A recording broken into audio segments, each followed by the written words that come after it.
know that if you cross a Jersey with an Angus, they'll always come out black. Right.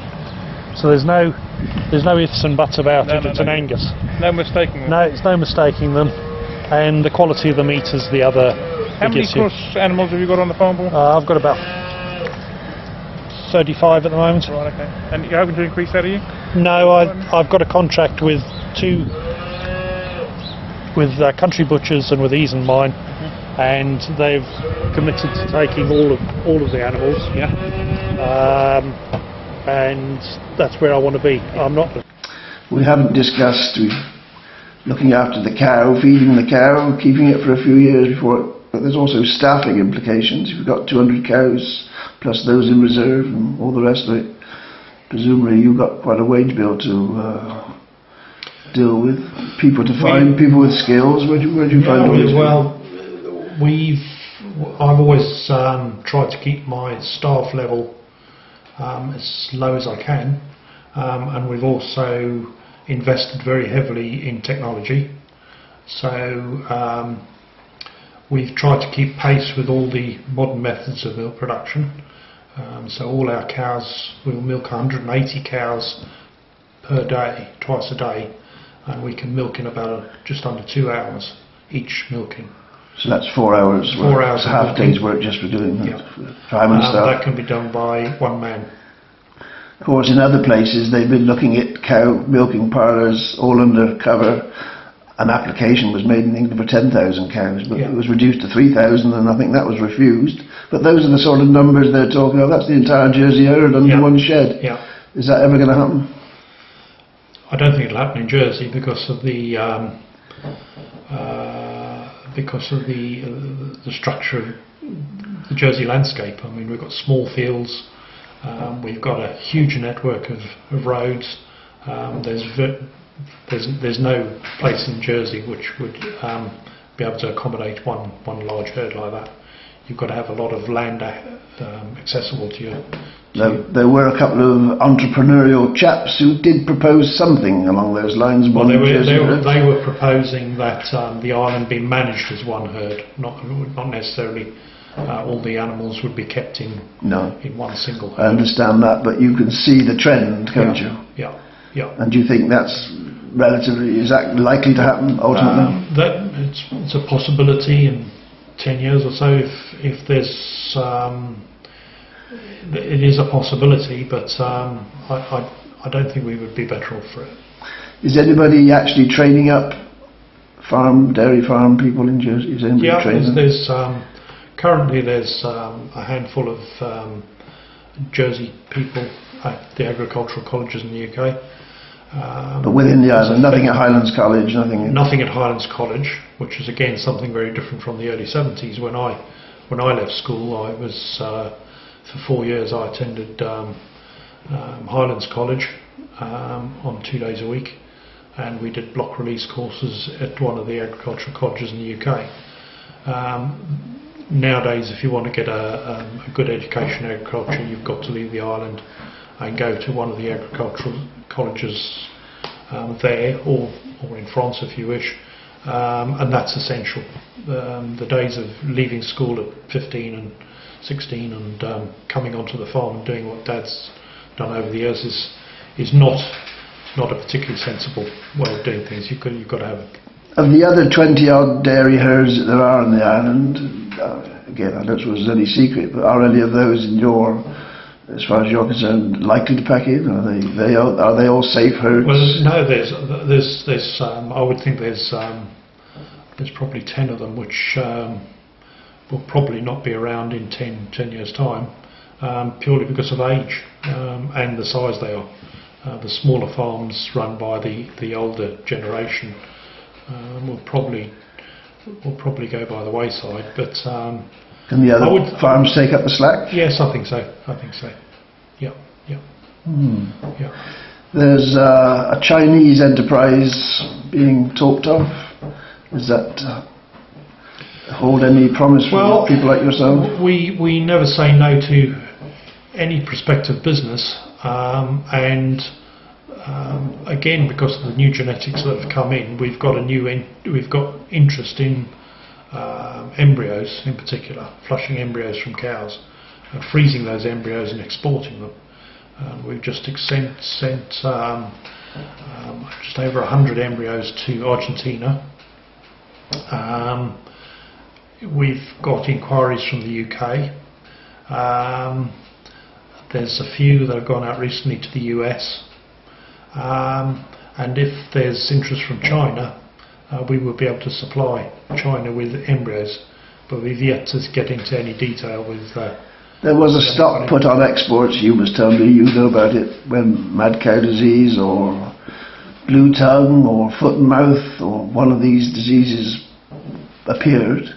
I think it was probably mad cow, wasn't it? Something like one disease like that could cause huge problems, couldn't it, for Jersey? Yeah, you call it mad cow, we call it BSE. Yeah. BSE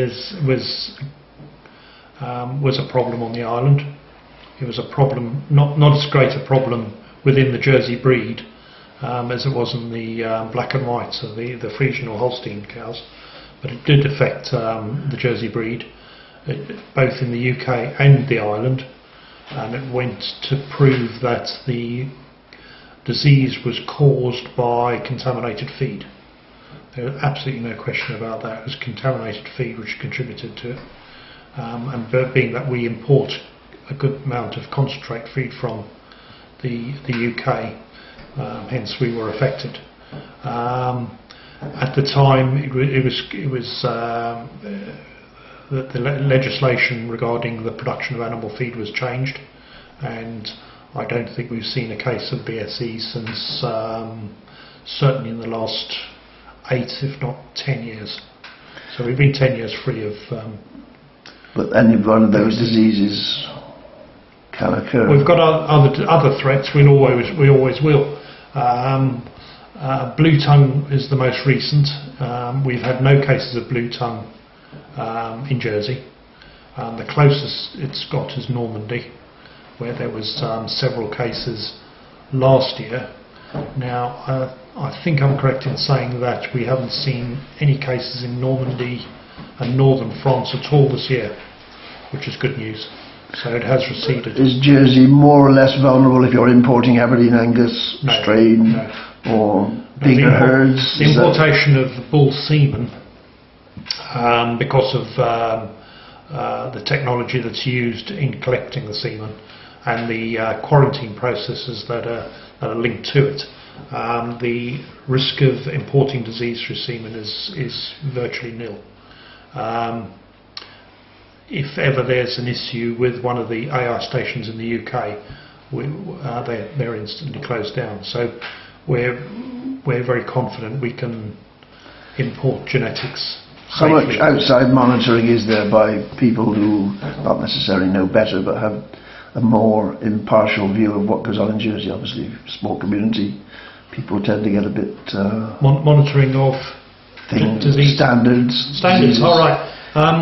Well, pretty good question. That, as far as the product is concerned, we're very conscious that the consumer, whether they be the local Jersey consumer or our customers in the UK, because we export cream, butter, we're very conscious that they require high standards of animal husbandry and farming practice. So we adhere to standards, and the red tractor standard is an internationally recognised standard, and all the Jersey dairy farms that supply our dairy have to abide by that standard. Within Jersey, do you have an effective spokesperson for the industry? Yep, we've got several spokespersons. The chairman of the Jersey Milk Marketing Board is Andrew Legai. He's ably assisted by Richard Leboutillier.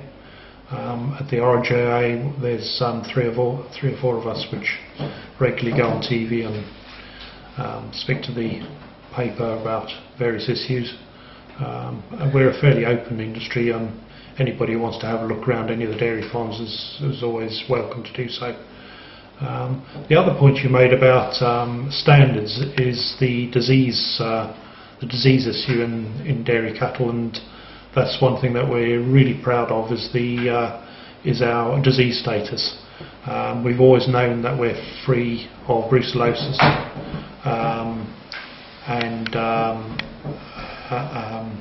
and tuberculosis. Well, that's always something that's puzzled me, because there's no badgers in Jersey. Is anybody comparing Jersey with the UK, because the poor old badger gets the blame, but is he responsible? I think we have been cited in a few on a few occasions, but no tuberculosis, bovine tuberculosis, no brucellosis. We've known that for some time, but we've over the last 2 or 3 years, modern, recently employed testing programs have evolved where we can test for a lot of diseases in milk and blood, and we're now just finishing the 2nd year of testing every cow on the island for a number of other diseases, and again we've got now accreditation for another 3 diseases, which is good. So we're just going to wind up now, but the cow, the brand has got this 1763 mark on it. It's been around for a long time, in other words. Is it going to be around for a long time, do you think, in the future? Well, 1763 is of great significance, because it was the year that the states passed the first law to protect the status of the cow. And although it's been succeeded by many other laws over recent times, it's one, I'm sure, which will last for a long, long time, and the purity of the pedigree status of the island Jersey cow is in pretty good hands. Thank you much indeed. Oh, what a pretty little thing.